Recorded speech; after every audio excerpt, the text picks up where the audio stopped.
Hello friends, I hope आप सब अच्छे होंगे और मैं भी बहुत अच्छी हूँ। तो welcome back to my new video. तो आज मैं घूमने के लिए गई हूँ मंदोर गार्डन, जिसे रावण का ससुराल भी कहा जाता है। तो यहाँ ये राजस्थान जोधपुर का बहुत ब्यूटीफुल प्लेस है घूमने के लिए। और यहाँ रात में लेजर लाइट शो होता है, जिसमें राजस्थान की हिस्ट्री बताई जाती है। तो मैं आपको अभी दिखाऊंगी। ये रोज़ 8 बजे से होता है और यहाँ पर को टिकट लेके आपको यहाँ इसके अंदर जाने को मिलता है।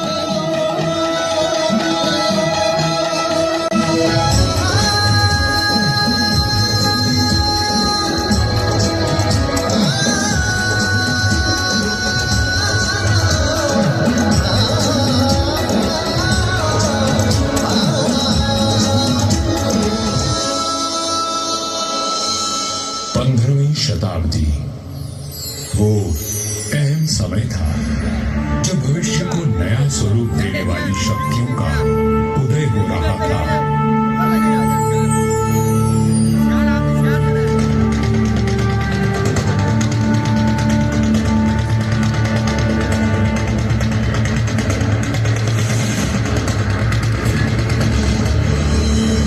लोधी राजवंश ने दिल्ली की गद्दी संभाली।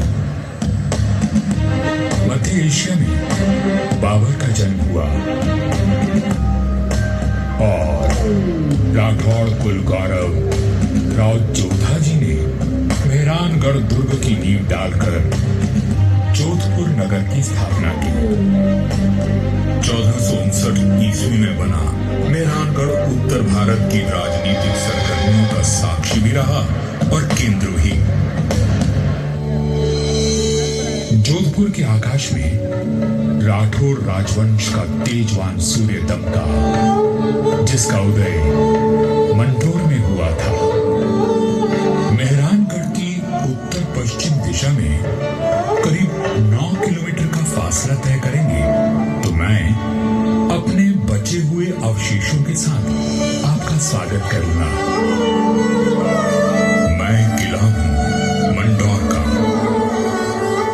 मैं इतना प्राचीन हूं कि मुझे किसने बनवाया, कब बनवाया, ये किसी को भी याद नहीं। मंदोर की भूमि से आज भी अतीत के सिक्के, मंदिर के अवशेष, तोरण द्वार, स्तंभ और उत्कृष्ट मूर्तियां प्राप्त होती रहती हैं।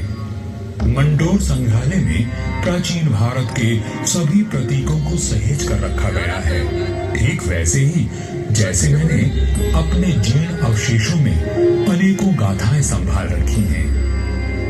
अरावली की पहाड़ियों से घिरा मंदोर नगर मांडव्य ऋषि की तपोभूमि था और इसका प्राचीन नाम मांडव्यपुर था। महाभारत काल में यहाँ नागवंशियों ने राज किया और फिर गुप्त वंश ने इसे अपने बाहुबल से जीता। चौथी व छठी शताब्दी में हुनों का आगमन हुआ तथा परमारों ने इनके वैभव को बढ़ाया। मारवाड़ का विस्तार सबसे अधिक परमारों की समयावधि में हुआ और उस समय मारवाड़ को नवकोटि मारवाड़ भी कहा जाता था। तो 7वीं शताब्दी में प्रतिहारों ने यहाँ अपना साम्राज्य स्थापित किया और यहाँ के वैभव को बढ़ाया।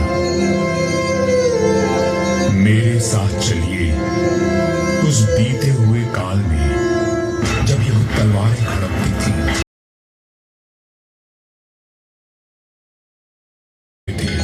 वीर हुंकार भरते थे और रणबांकुरों के जय घोष से आकाश गूंज उठता था। सन 1394 ईस्वी परिहारों की शक्ति अस्त हो रही थी। गुजरात के सूबेदार जफर खान ने दिल्ली की कमजोर सल्तनत के चलते मंदोर और नागौर को अपने कब्जे में ले लिया था। अब मेरी चार दीवारी में परिहार नहीं, तुर्क आ बसे थे। जफर खान का हाकिम ऐबक खान मंदोर दुर्ग का पहलेदार था, जो आए दिन अपनी क्रूरता का प्रदर्शन करता रहता था। पीड़ित किसान मंदोर के केंद्र परिहार के प्रधान वीर राव हेमा गहलोत के पास मदद के लिए पहुंचे। राव हेमा जी, ये तुर्क हमसे मनमाना लगान वसूल करते हैं। आए दिन हमारी गायों को चुरा कर ले जाते हैं और अब अपने घोड़ों के लिए घास से लदी गाड़ियां मांग रहे हैं। हम तो बर्बाद हो जाएंगे। अपनी शक्ति पर इतना अभिमान कि उसे 3 किसानों पर आजमा रहा है। भैरों जी की सौगंध, जुल्म करने के लिए अब ऐबक खान जिंदा नहीं बचेगा।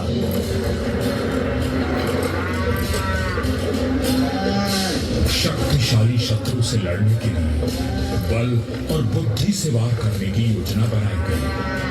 घास की कई 100 गाड़ियां तैयार की गई और हर गाड़ी में हथियार लिए योद्धा छुप कर बैठकर गाड़ियां जैसे ही किले के भीतर पहुंची, क्षत्रियों ने नारा लगाया, आयो लड़ो, फतेह कर दो! आयो लड़ो, फतेह कर दो!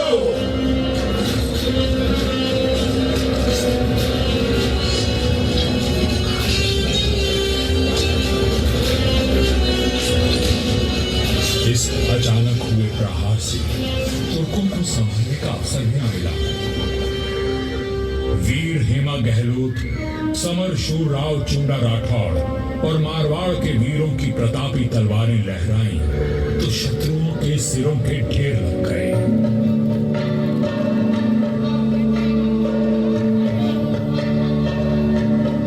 इसी जीत की याद में आज भी मंदौर में राव महोत्सव मनाया जाता है।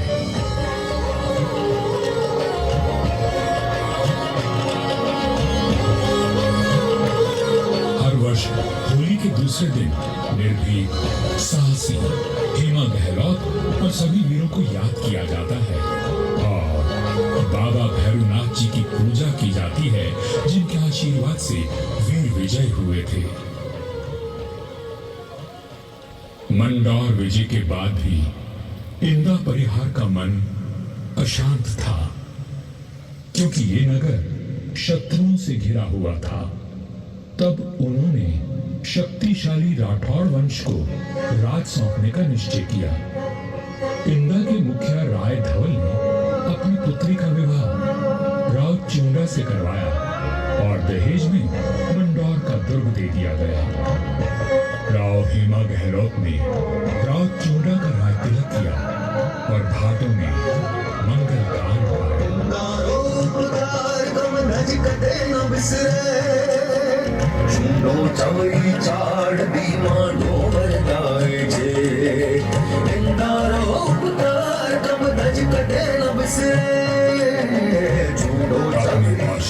सामने सूझबूझ का परिचय देते हुए राव चुंडा ने अपने साम्राज्य को बढ़ाया और मंदौर को मारवाड़ की राजधानी बनाया।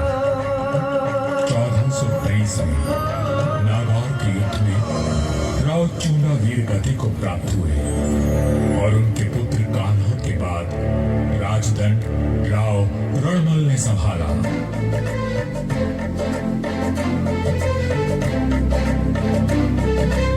मारवाड़ और मेवाड़ में घनिष्ठ संबंध थे, परंतु मेवाड़ नरेश राणा कुंभा के कान भरने लगे।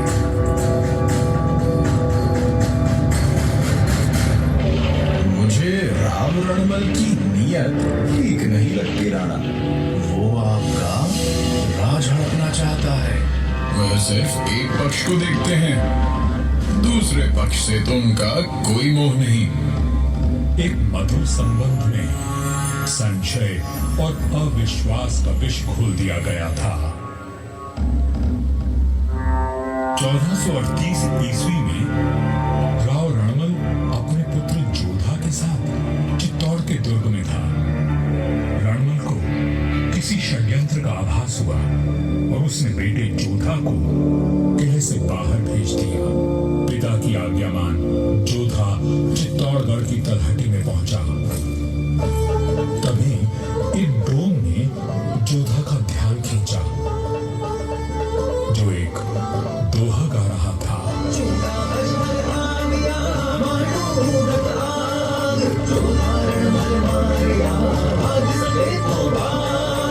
धारण मल मारिया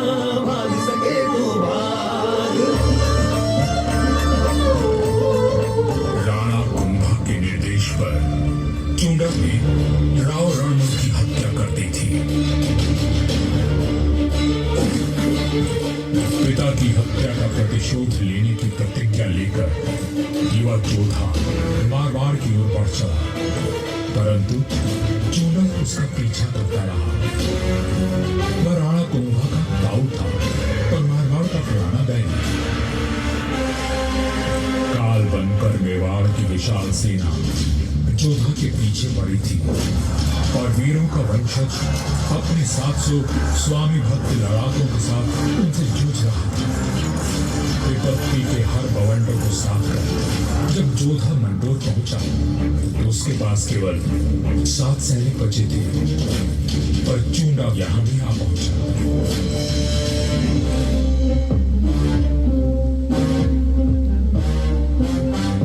चूंडा बोला, मंडोर किले का कोना कोना छान मारो।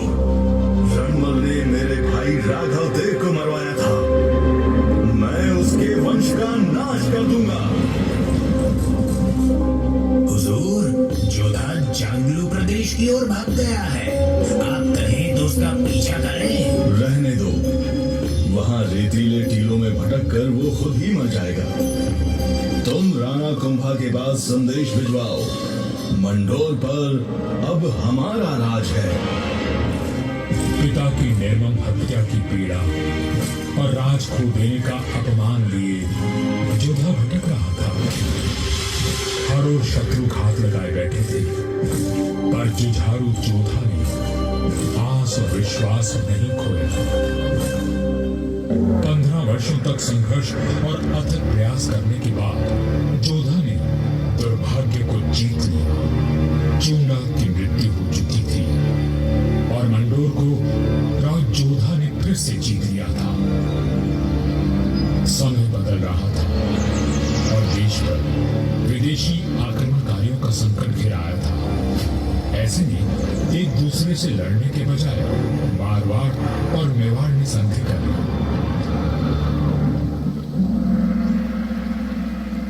पर दूरदर्शी राव जोधा को कोई चिंता खाई जा रही थी और उस चिंता का कारण मैं यानी मंडोर का दुर्ग था। किस सोच में डूबे हैं राव जी? अपने आसपास देखो, क्या दिखता है? आकाश, जंगल, पहाड़ियां। ये पहाड़ियां ही मेरी चिंता है। कई 100 साल पहले ये काफी ऊंची थी और किले तक पहुंचना कठिन था, पर भारी वर्षा और धूल भरी आंधियों ने इनका कद घटा दिया है। राव जोधा की बात पीड़ादायक परंतु सत्य थी।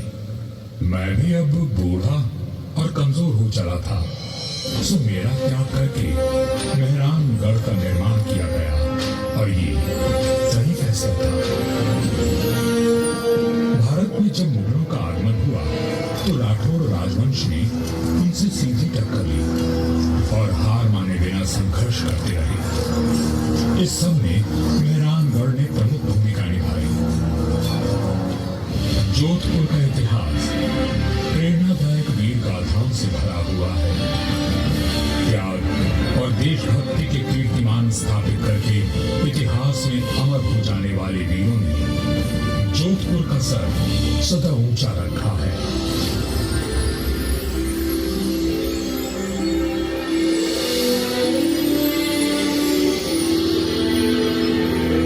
इस धरती पर जन्मे सपूत अपनी भुजाओं में इतना बल रखते थे कि मातृभूमि की रक्षा कर सके। तभी इनकी छत्र छाया में इनकी प्रजा सुखी और समृद्ध हुई।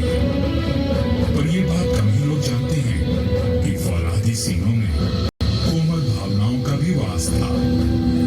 राजधर्म का पालन करने वाले तलवार के धनी इन रणधीरों के मन में नवसृजन और कला के प्रति प्रेम भी बसता था, जिसका प्रमाण आज भी उपस्थित है और इस धरती का सौंदर्य बढ़ाता है।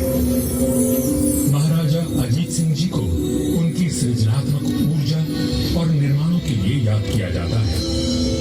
उन्होंने देवी देवताओं की साल, अजीत पुल, मय पुल बनवाया एवं भेरू बावड़ी और भेरू मंदिर का जीर्णोद्धार करवाया। उन्होंने अपने पिता महाराजा जसवंत सिंह जी के भव्य देवल का निर्माण भी करवाया, जिसके विशाल स्तंभों एवं गर्भगृह का अलंकरण दर्शनीय है। सभा मंडल का दृश्य पौराणिक आख्यानों का स्पष्ट दर्शन देता है। प्रस्तरों पर उत्कीर्ण भाव भंगिमाएं शिल्पकला का श्रेष्ठ उदाहरण है। महाराजा जसवंत सिंह जी द्वितीय ने मंडौर को दर्शनीय बनाने पर विशेष ध्यान दिया। उन्होंने मंडौर बाग में 100 से अधिक प्रजाति के वृक्ष लगवाए, जो उद्यान की अहमियत को और अधिक सुंदरता प्रदान करते हैं।